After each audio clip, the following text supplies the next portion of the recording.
second stop on our journey through the decades, through the 50 years of history of Trieste basketball.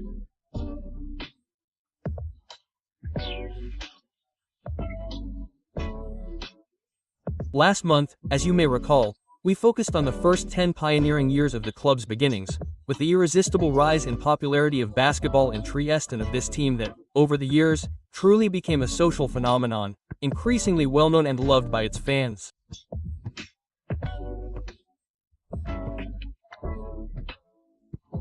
Tonight, we will focus on the second era. We have divided the history of Trieste basketball into 7 eras. This second stage begins in 1982 and ends in 1989. It begins with a promotion, that of OECE to Serie A1, then with the 2 years of BIC, Lamarasoio BIC. It ends with another promotion, that from Serie B to Serie A2, which saw Stefanel as a protagonist.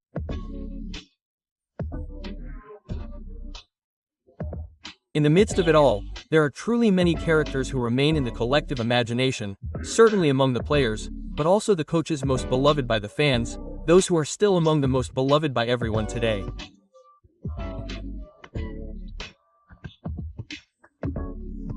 And there are also events to tell that, for better or worse, have marked the history of the club.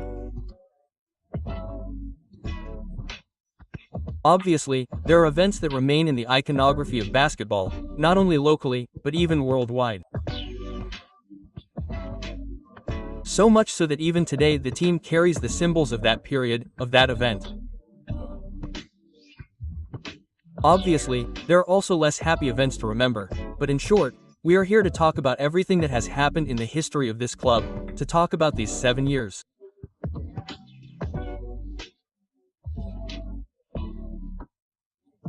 As you know, we bring to Trieste to be celebrated at the center of the court, or rather before the start of the games, all the characters, all the old celebrities, excuse me if I said old, but let's say the past celebrities of the history of basketball.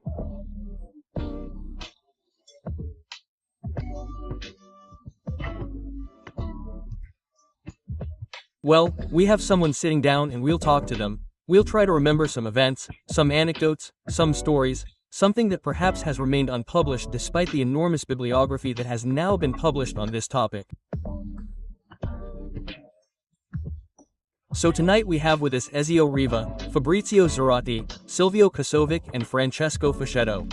Perfect, Francesco, we'll talk about this at the beginning of this bienno. Big 2-year period, let's say, a 2-year period of transition, in the sense that Paragesto Trieste was starting to see the light, at least from an economic point of view. Some money was coming into the coffers and we were also starting to see some high-level foreigners and above all, a man arrived from America, Rudy D'Amico, the man with the icy eyes who also won a European Cup with the Mac.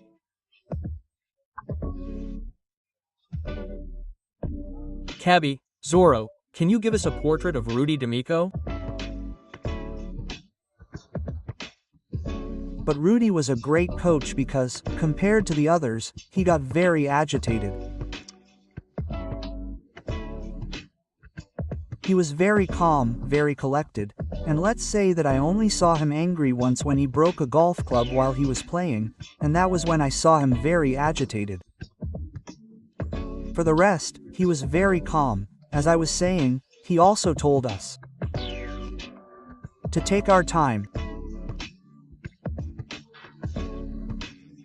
But he was very conscientious, he was very careful, let's say, to take care of the game, and this is perhaps, in fact, his strength compared to the coach I had immediately after, Mario De Sisti, who was an atomic bomb and who was the one who made me, or rather I had him before, he was the one who made me start playing in A1.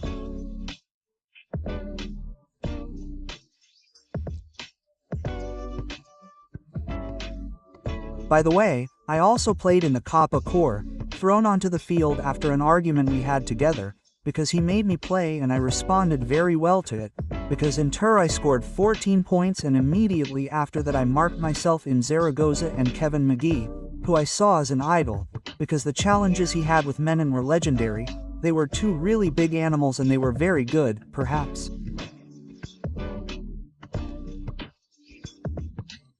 So Rudy Amico, yes, he is a coach that I remember with pleasure, even if the one who got me started was Mario De Sisti.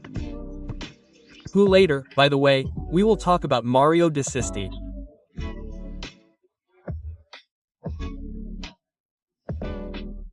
Silvio, those years, in fact, were years when there was certainly the search for money, the sponsor bic arrived, important players began to arrive, including Dwight Jones, important Americans from Serie B. I ask you how the club experienced those moments that were pioneering compared to what we see in the contemporary era or what was seen in the Harlingham era.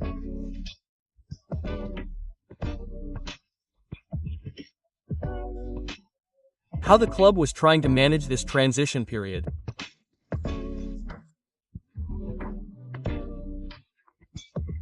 The big problem was, as you said, the Americans who had a significant specific weight both in the team and financially and, of course, once a championship was over, we immediately started looking for Americans who had them. We had to have one or two and we couldn't make a mistake, unlike in recent years when, objectively, there have been 5 or 6, anyway.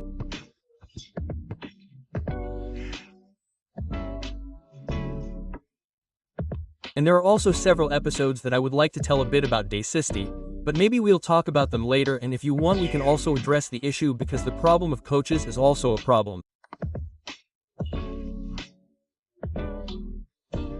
De Sisti was, since I had to finish, someone who gave us managers a problem every day, right? I mean, volcanic.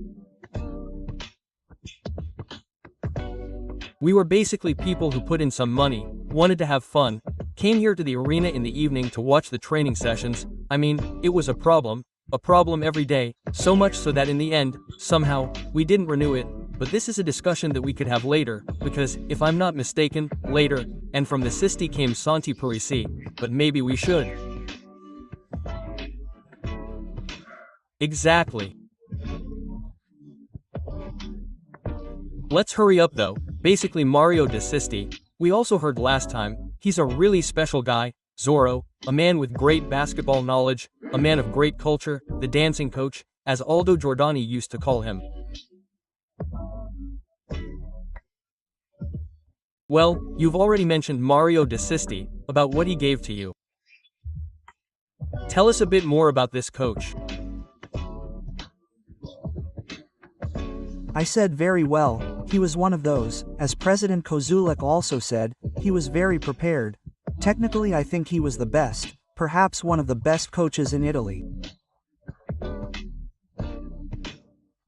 His problem was his character, in the sense that he was often very aggressive and he was the same with me several times. He treated me very badly, but not more badly, but that made me react for half the season. I didn't play because he wouldn't let me come on and then, at the end, when we had a fight that was almost physical, even though he was a poor guy, like a little guy, because he was skinny, but he could jump out at you like a panther, and well, I hung him on. The coat rack in the locker room. I said fuck you and I won't play anymore and I left and he looked for me everywhere until he found me and then he made me come back and I said, look, if you don't let me play I won't stop playing.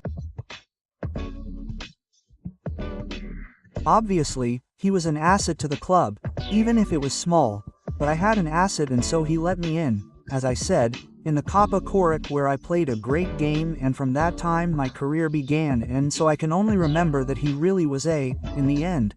After that I have to say that he also did a very good move, in the sense that we arrived at the hotel after we played the tour and he, up until that moment, was swearing at me, saying everything to me.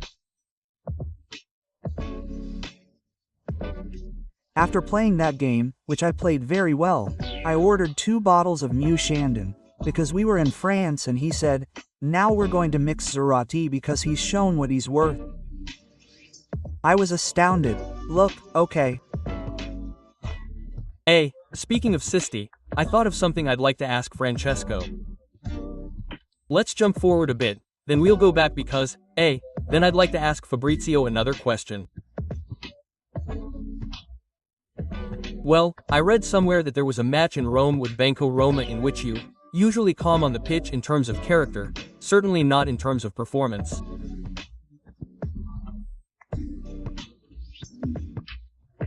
You came up against a giant like Clarence K.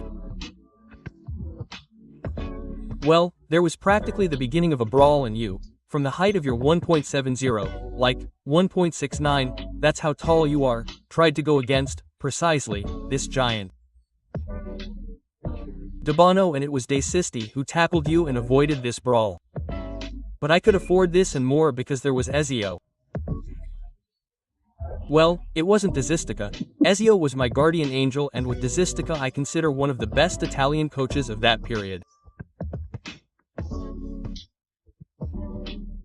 He probably wouldn't even be able to coach a junior team now because the way of coaching has completely changed, but technically he was a coach of superfine intelligence, above average.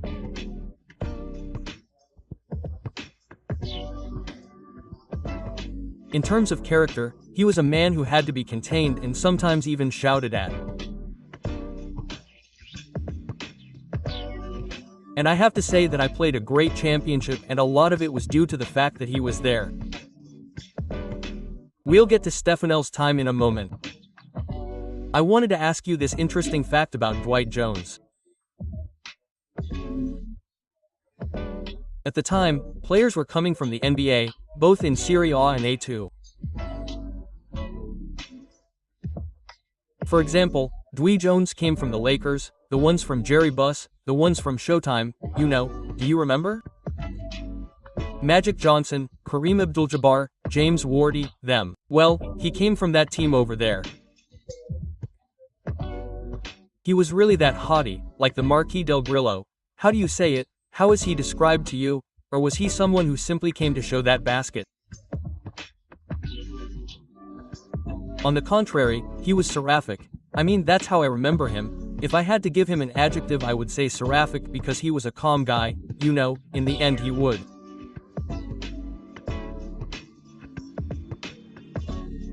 He did his training, he never raised his voice, he never got angry. I would say that he was very, very technical, in my opinion. He wasn't someone who played with physicality or grit, he was someone who played with finesse, and so, in short, he was a calm person. Yes, almost a spy story, right? To get him there. Yes, sir, it was. Yes, it wasn't easy. Also because for us it represented a gamble, a big investment, and I must say that he is a good guy. In short, he was a person who didn't create problems, and I believe that he also made, if I'm not mistaken, a fair contribution to the club, to the team, in short. Okay, the era of Marisoyo Bic is over. With let's call it a bit of a failure because they betrayed themselves a bit with fairly high expectations for the second year of Maroja Bic.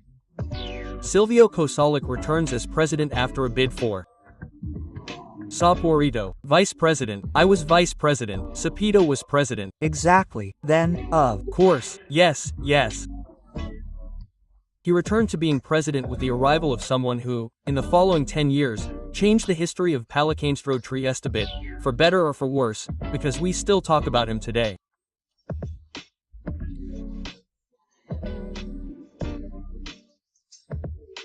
Tonut and Ritosa left, and Easier Arriva and Francesco Fascetto, among others, arrived, and of course, the dawn of the era that would change the history of Pallacanestro Trieste, projecting it into a truly different dimension at the top of Italian basketball. But he tells us how Stefanel came to be contacted. So, if I may say so, I would like to take a step back to tell this story of the coaches. The coaches. Always Marisoyo Bic.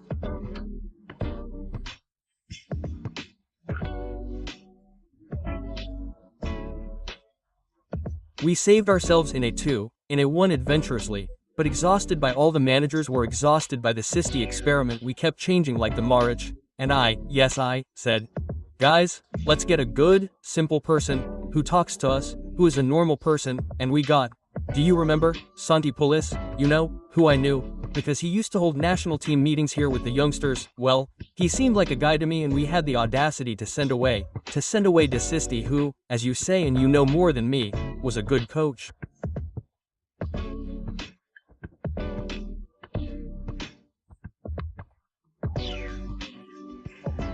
He is an excellent coach.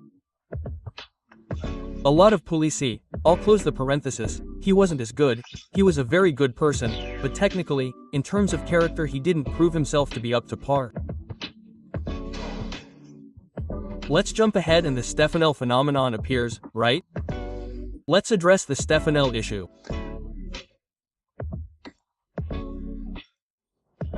So, of course, since I was perhaps a bit of a specialist in finding sponsors, I had found all three. So first, I observed, looked, tried to figure out who would be the ideal person to contact.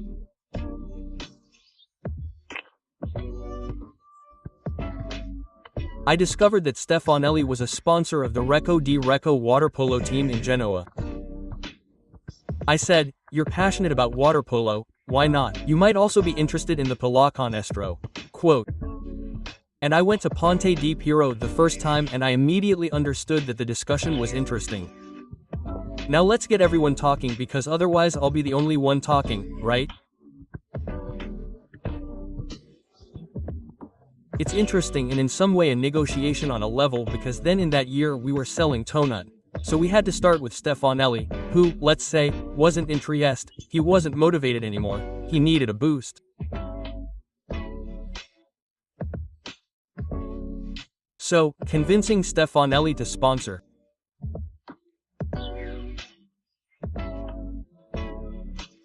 A player who was very important in those years was not easy. Incidentally, Stefanelli brought in, if I'm not mistaken, 600 million a season. Is that right? Well done, Beppe Stefanel, who is 30 years old by the way, so young as a very young man. His company was rapidly expanding.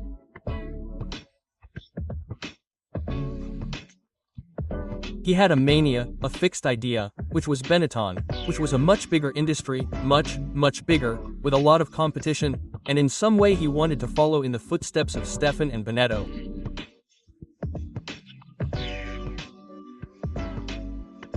Stefanel's first year, in fact, brought about a big revolution in the team as well. The coach remained, but Vitesse arrived, who, well, from the Jadran of those times was an important rival, wasn't he?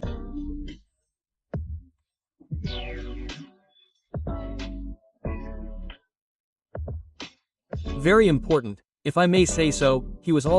He had more than one meaning, because Vitesse played, he was a minority representative in a strong team, and I remember, there were some rather complicated and not easy negotiations and convincing the directors.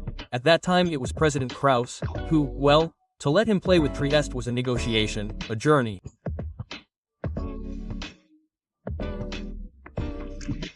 Exactly. Well, among the others, as we said, Ezio Oliva, Francesco Fascetto, Lan, two excellent Americans, Tim Dilden and Ben Coleman, arrived. I remember that year being very cheerful.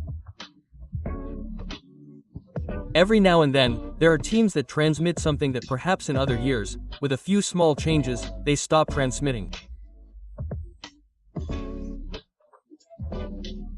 That year, you transmitted great joy, great unity. You were a great team to watch regardless of the results, regardless of the way you played.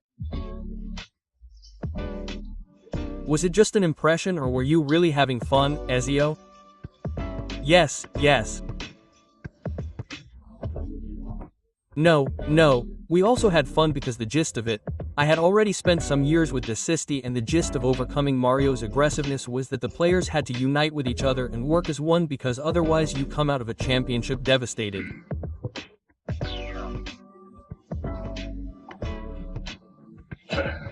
Instead, we managed to create a unique group. We all had fun together, and that way we were able to fight against this energy that Mario had, and as such, on the court, in the end, he was aggressive and everything, but we knew what to do. I mean, he gave us tips and we knew what to do, and, most of the time, he was meticulous, but he knew what was up.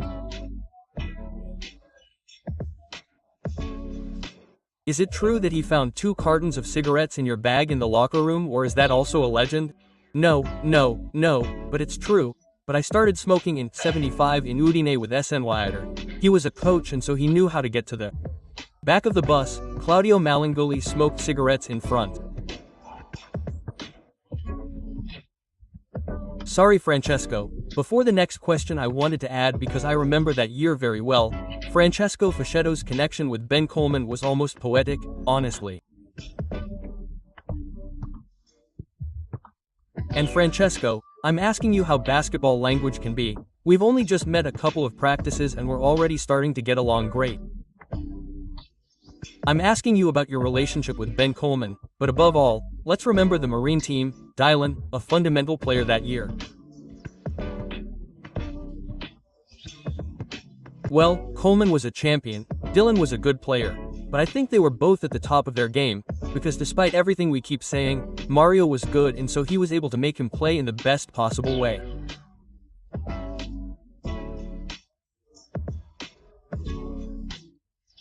Team Don had arrived here and he struggled to dunk because he was physically behind and had to get into a rhythm.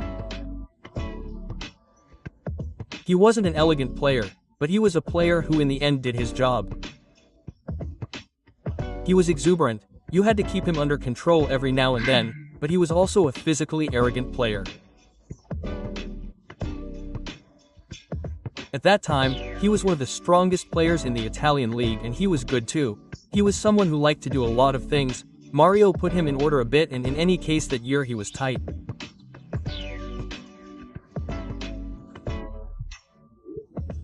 I'd like to get out of the picture for a moment because I see that there's someone who could tell us about Ben Coleman in Italian. The Italian version is the macaronic translation of Ben Benito with his hands. Can you come over for a moment? Well, I mean, get behind Fabrizio, so much. Well, we have you and we would really like a portrait of Ben Coleman that we remember, because he arrived in Trieste. First training near Boris Vitez's house from the gym, and Mario De Sisti started to show. The diagram 1, low diagram, diagram 2, diagram 3, diagram 4 inches, at which point Ben pushed the panicking lion. He came out of the gym and there he said, "Where did he go? Where did he go?" And I went to get him and said, "Come on Ben." And he came back in and the first few times he criticized him fiercely because he would say, "Give me the ball, I'll solve the problem."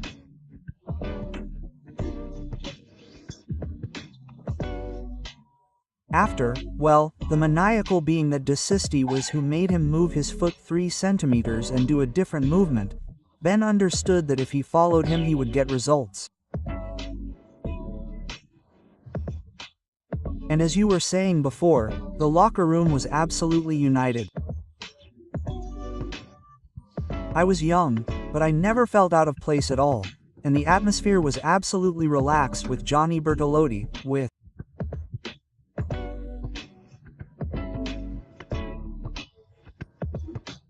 Team and Ben. It was truly a special group of people.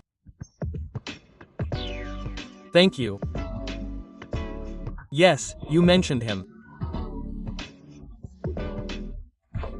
That year a player who in my opinion is one of the most classy players in the history of the last 50 years returned to Trieste, namely Johnny Bertolotti.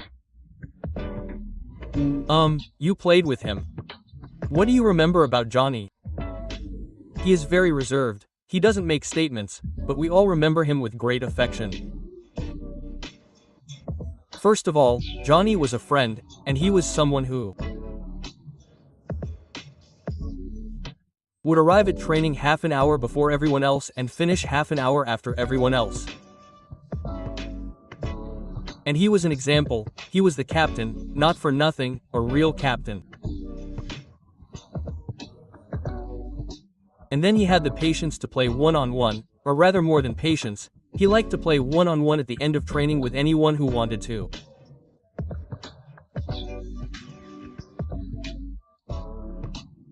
I was one of those guys, and because I wasn't technically strong because I started late, I had my own basketball skills. He'd tell you. So I had few fundamentals, my strength was my determination and desire to play, and so he would play one-on-ones with me, and for a year I basically lost all of them except one, which I think he did on purpose. He gave me a little something to cheer for at the end, but he was truly great, a great guy.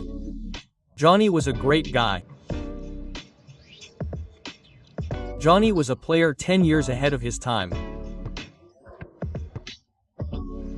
He could have played 10 years later and he was still relevant because he was physically a great athlete, had great fundamentals, and was passionate. He's a player who was able to adapt to different moments in Italian basketball. Before, you walked, then you ran. He was very good at one-on-ones, a ton of tricks, he held your jersey, he pushed you to offensive rebound, but he was an excellent player, very happy to play in Trieste. After the experience in Rome, despite winning the European Cup, he was wonderfully happy to be in Trieste and would have stayed in Trieste for the rest of his life, both as a basketball player and Francesco. I would say that we move on to Fabrizio Zarati's favorite topic, Michael Jordan in Trieste. But we'll do it jokingly. I mean, guys, here you can only tell one thing, some anecdotes from the locker room about Michael Jordan, even the most infinitesimal ones, because then we'll sell this exclusive for millions of dollars.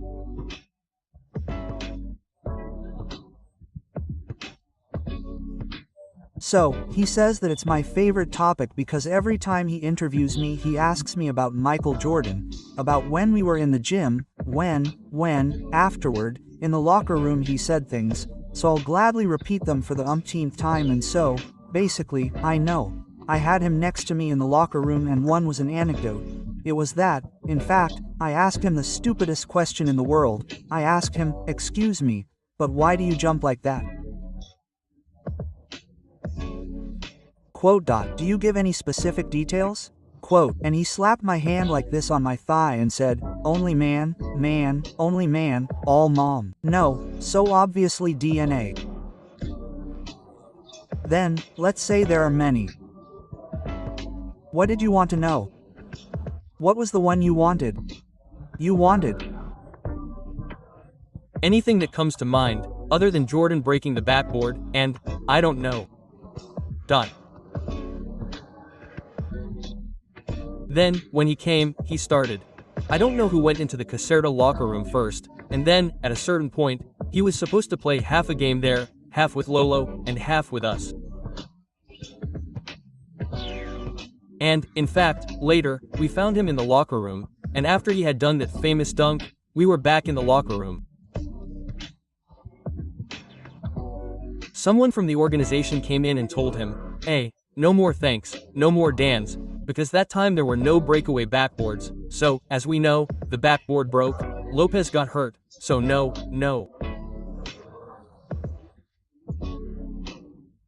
He also had a big problem because he couldn't play the following season. Exactly. He actually stopped his career, I think. Well, you see? And so when he heard no more danks from the organization, he said, "No more danks. And what do I do here? What?" And so what did he do in the second half?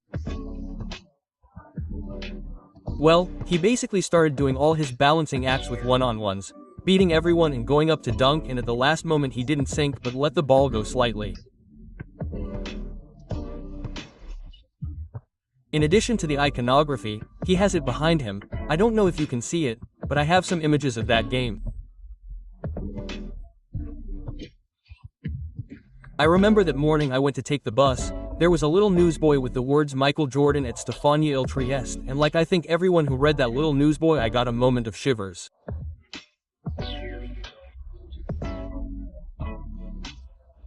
I would like to, since Paolo Zinni is here and he was in the control room and right in those days.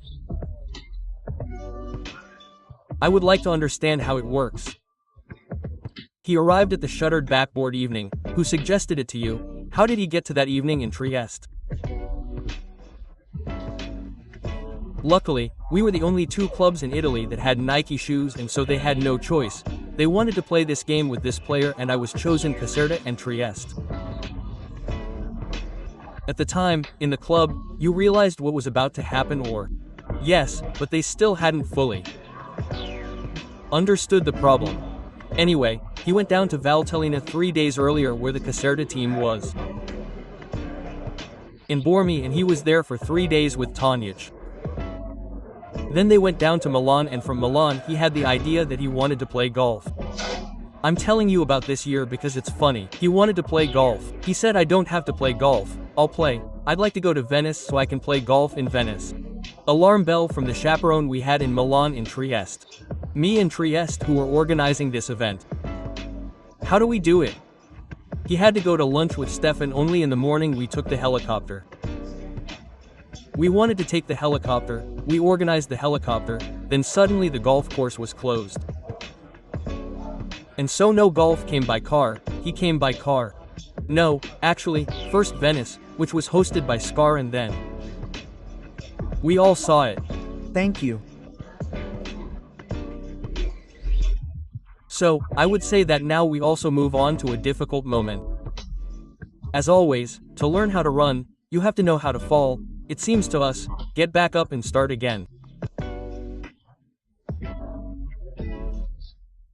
A basketball guru, Bo Satanic, arrives in Trieste, ready to start building something that will become great in Trieste.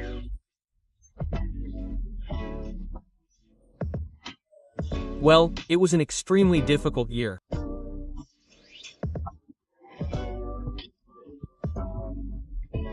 The choice of the Americans, not so much Jones, who was a very good player, but Ken Johnson, who would create more than a few problems in the championship.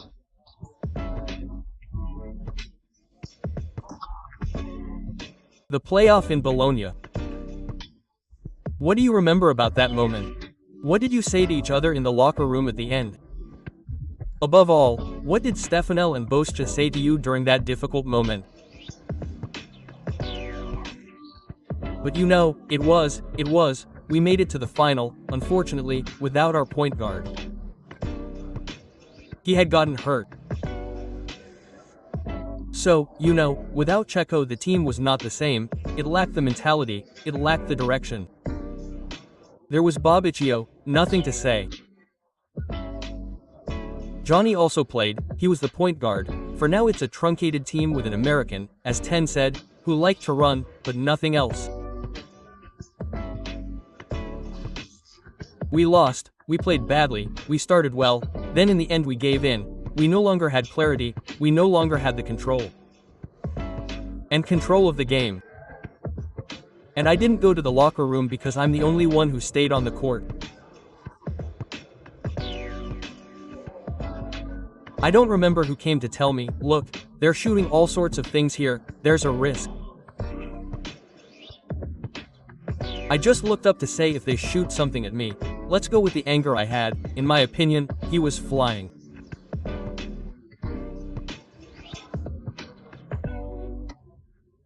Well, regarding things that happen in basketball when an important player like Checo is missing and then with a fourth American, let's say, Gorizia didn't perform a miracle, they played their simple game, we who didn't do it ourselves.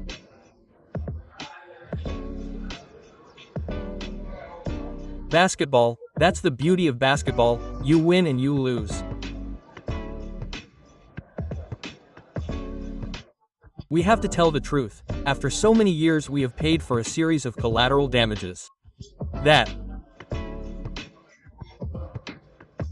Boscia, Tanovic and Giancarlo Sardi, who had just achieved a great result in Caserta, in my opinion had the arrogance to think that they had become Remida that year.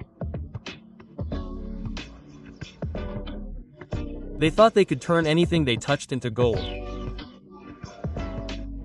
We took a risk, signing very young players in the hope of bringing out the new Gentile, the new Esposito. We waited for years. The results came after 10 years with Tanjevic, Budaroga and Gentile. What satisfied that team was that moment.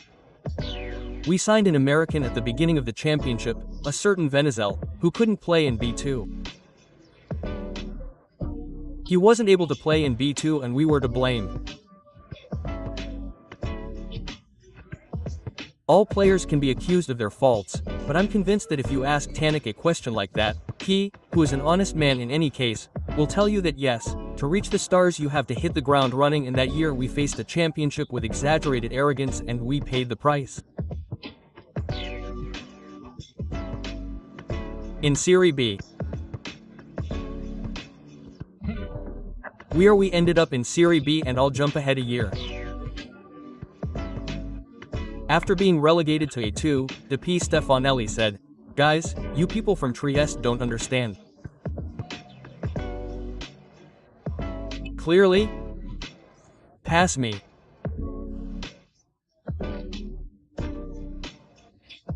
And the first thing he did was to sign Tanovic and Sardi, the pair, as Fascetto says, who created the perfect situation. That year, convinced that we would do great things from A2 instead of going to A1, we ended up in Serie B. But who chose Wenzel in the end?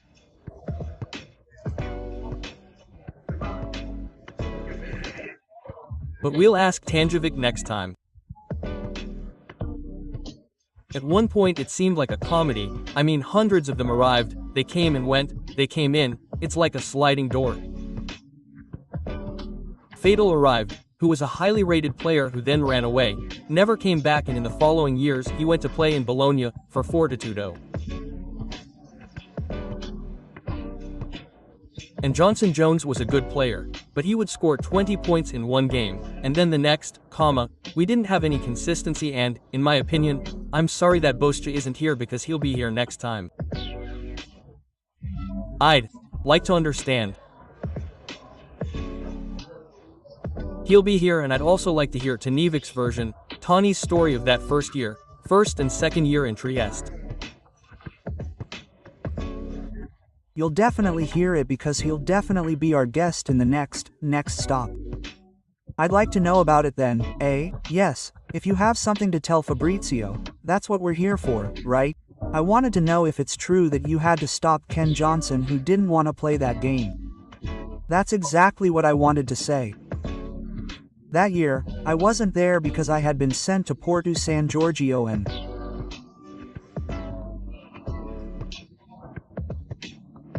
practically, even though I had asked to stay in Trieste, by the way, and it was better that way, because, obviously, the way things went in the end, let's say, with Porto San Giorgio, who were practically, we found ourselves as direct competitors to avoid relegation, right at the end, with Trieste, and we found ourselves playing the decisive games precisely to avoid relegation.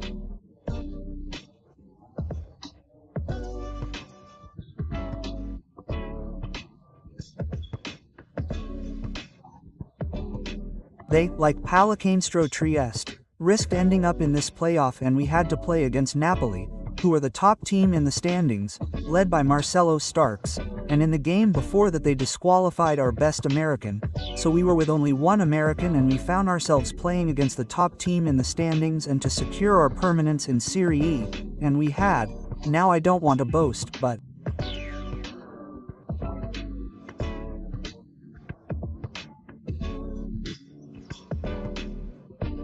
it was the game I had been waiting for all year, because I had been sent away and wanted to stay in Trieste, and I played a great game. I marked Marcelo's stars, I completely knocked him down in the middle of the game, they carried him off on a stretcher, and we won that game. I'll make it short. I met Boscia Tonic in the gym before the playoff. I had finished the championship. No, he was here training in Carbala training. Pre-match training before the playoff, and he told me, Zorro, change and go on the pitch and beat up Kevy. Boscia did mine. Now you have to pass him. And in the end, because he actually wanted to leave. It was true, right? He wanted to give up everything, leave before the game was over, but he is a player who had a series of characteristics that were fine, but for us they were completely useless. He was a man who, had a very American conception of sport. He had signed a contract for X games, this playoff game was extra. But why do I have to play it? I want to go home. For me this thing is over. Do you remember when we were on retreat? And he didn't come to spend the afternoon with his wife and we had to go to retreat in Gradiska? There are so many things, but in any case, one can say that in reality this doesn't mean that we didn't have our trophies. I mean, we had a bad season overall, but let's say that we weren't helped much by a couple of foreigners.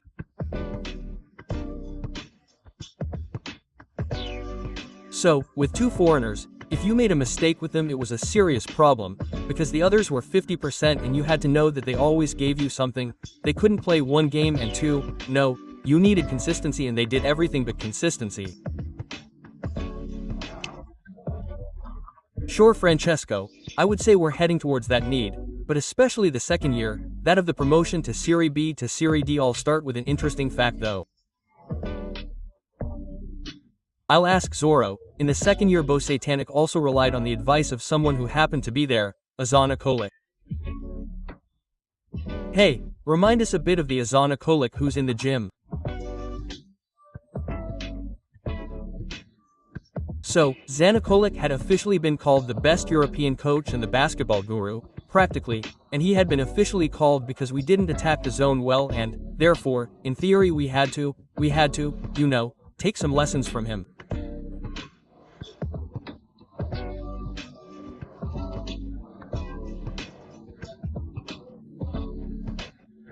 In reality, then, he was someone who trained us all round and I have to say that he really gave me the, I understood with him what charisma means, because, you know, when you go to a gym where everyone is dribbling, chatting, yelling, doing whatever the hell they want, right?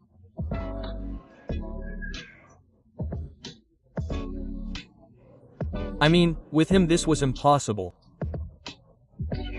I mean, if he spoke very softly, he had a very low voice and you couldn't hear a fly. The first few times when he started talking, of course the confusion continued. Then he would whistle, say suicides, and that's when we started. I mean, he would massacre us with suicides that would practically wash us back around the court until we were exhausted and we stood still. We couldn't take it anymore. Silent. Everyone was quiet. When he spoke, we would look at his mouth, stop, and be quiet because that way we knew we had to listen to him, you know? And he did that. Well, I could tell you so many anecdotes with him because he's exceptional, but hey, it's better that others do the talking too. Yes. We're really nearing the end. That struggle ended with the much-desired promotion, a promotion that perhaps marked the springboard towards a new step. Evidently, it took 2 years to completely renew the project from scratch and then start over for the next 5 years.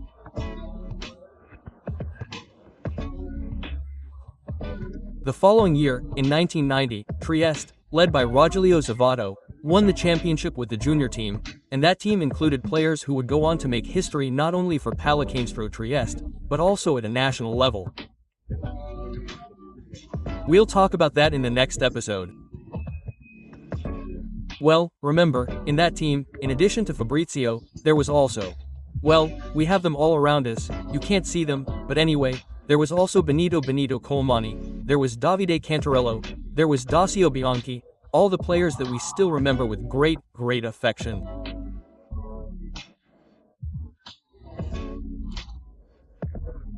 I would say, Raphael, we could really go on for another 2 hours, but the game is really about to start and it's also right that they and their teammates go and receive the applause of the audience at the Pala Trieste.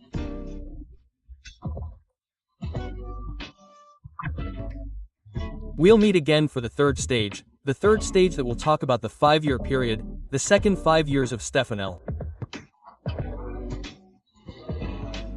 It will probably be at the beginning of December. In about a month. We thank our guests and have a good evening.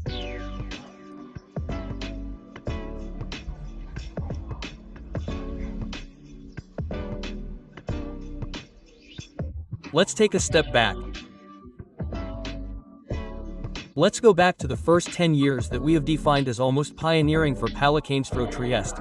those that marked the transition from Lid Adriatico in 1975 to Pallacanestro Trieste, then Arlingham. Well, we didn't have the chance to have him with us last time, but we have him tonight. Obviously, we couldn't miss the opportunity to hear anecdotes and stories from someone who could really tell thousands of them. Obviously, we are talking about Gianfranco Pozzecco. No Gianfranco Franco. Franco Pozzecco, coach, first a protagonist on the court as a player and then, how can we define him? A mediator, more than a protector of the weak, because with Lombardi he always wanted to beat everyone. Protector of the weak, with Dato Lombardi. By his side he certainly marked an era, the first of Trieste basketball. Well, I would really like him to go off on a limb and talk about those years.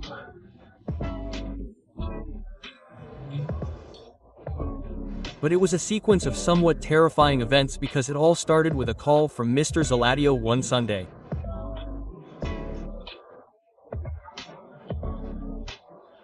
I always call him Mr. Zaladio because he was a difficult person, but he did a lot for basketball.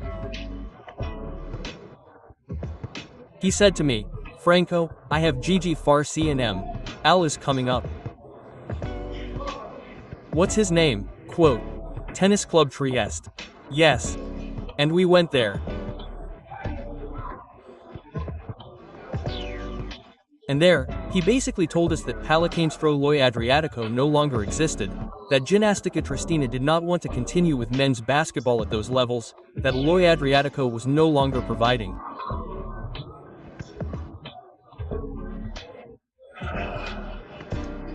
sponsorship and that, at that point, what do we do? And at that moment, I was, I'll make it long.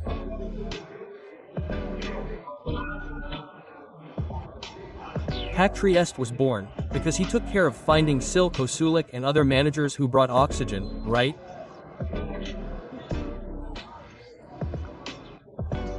Then Gigi Farsi took care of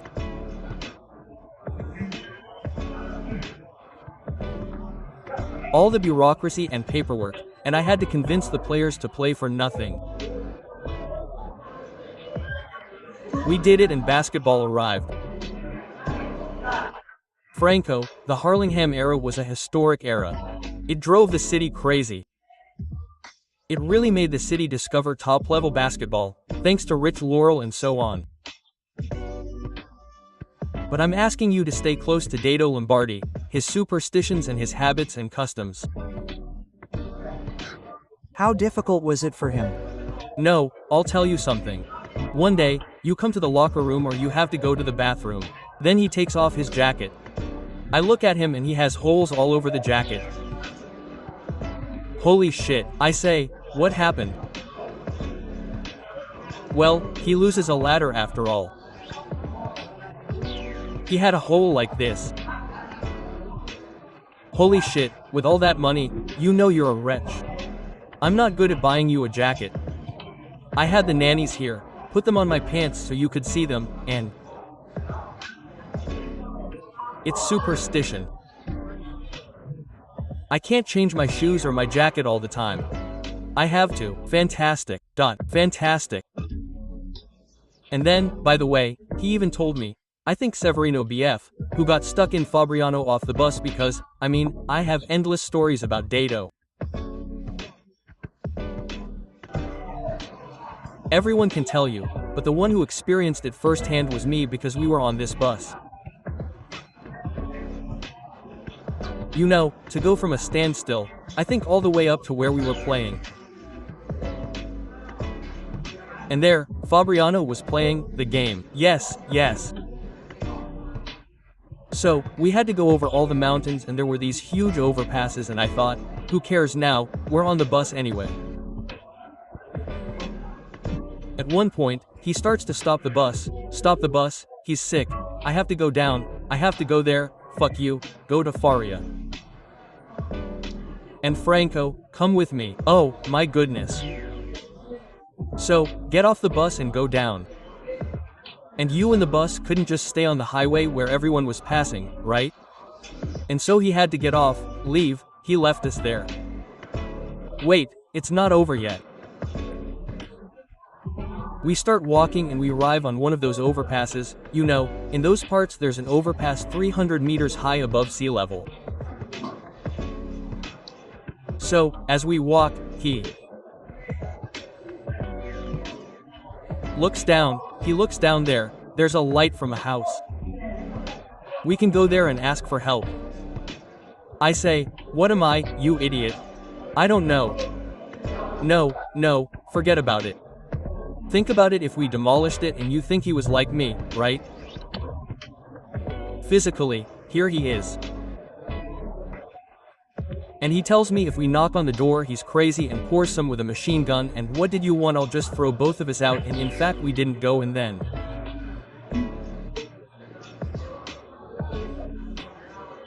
Luca Bossi. No. Do you remember Bossi was the manager? Yes, he came to pick us up within HF, he launches HF. Wait, but you're not done yet.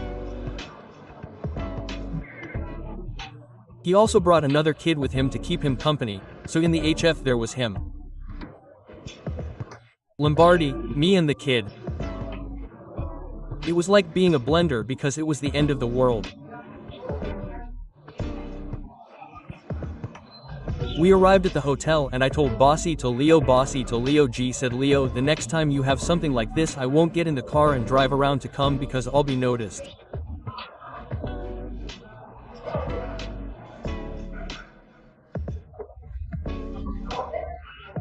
Listen Franco, I've always wanted to be a fly and be there the day Rich Laurel first arrived in Kiarbol. We have 1,000 versions of that day. So, that's why I ask. So, Rich Laurel says I'd like to do a couple of shots to stretch my legs a bit because after the flight he was coming back from Portland, so from the other side, and he says, okay, let's go to the gym.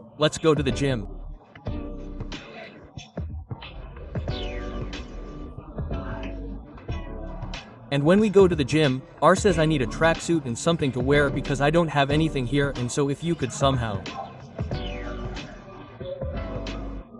provide it for me, you know, yeah, okay.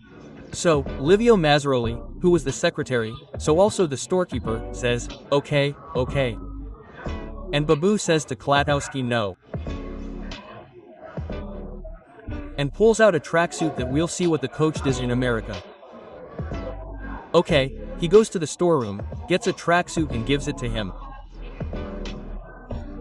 Rich Lauren says, and can I have a pair of scissors? And what do I do with the scissors? Okay, so he puts his locker room counter and cuts off the sleeves of the Vivi Astamona and the Mega ruined them all now. I ran to fake. Okay, this guy here, he goes on the court and throws the ball like this against the backboard to see how it bounces. He picks up the ball and throws it back and it doesn't work. This guy is a real moron, but he can't see.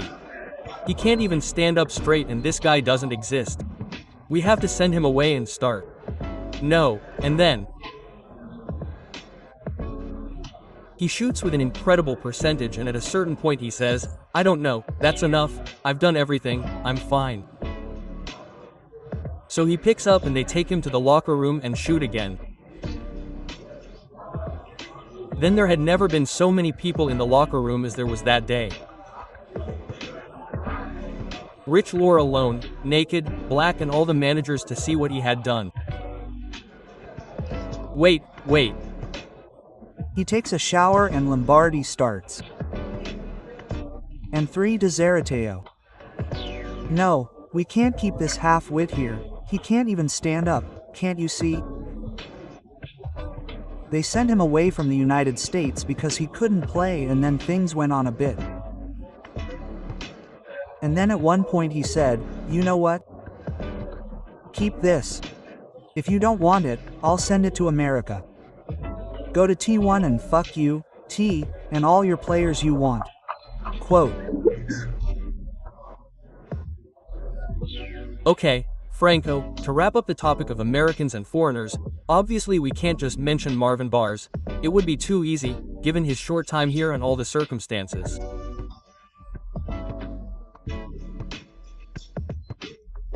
For you, beyond Rich Laurel, the strongest American Trieste ever had during your time was Marvin Bars. And I wanted to get to this point because Marvin Bars, beyond his physical appearance,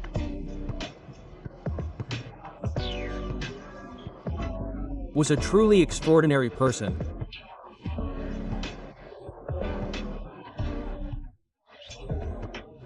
Before the Dignan tournament, we were in the locker room with a huge mirror where boxers check their movements. He'd get completely naked and do all these gestures, and I'd think, what the hell are you doing? And there, no, look how handsome I am. But I don't care, Mona. What? And he was terrible. He was the stronger player than, and he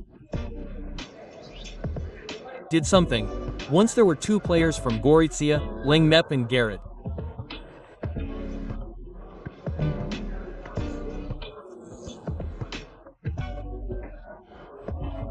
And well, Roberto Lidosa, a young 18-year-old, makes a tackle, gets under, like two, destroys the man, changes off the field, and then Roberto pulls himself up because you don't.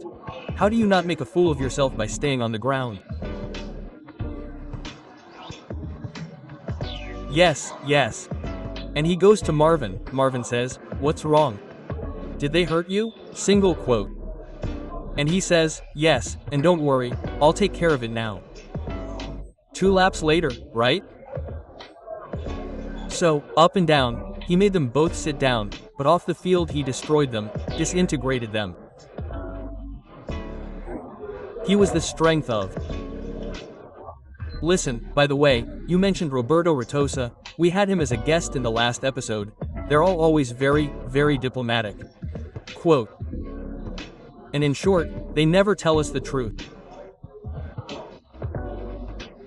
You were there at the Treviso swimming pools the time it ended with what is now called buzzer bat beater. In short, a basket at the buzzer by Ritosa that however arrived 3 seconds later. So it will remain a legend in doubt because there was talk that he scored 2 seconds after the end of the 40th. And Trieste won, but that's not good. That Trieste won, but let's leave it like that. Let's let it fade like that. Thank you, Franco. Thank you very much.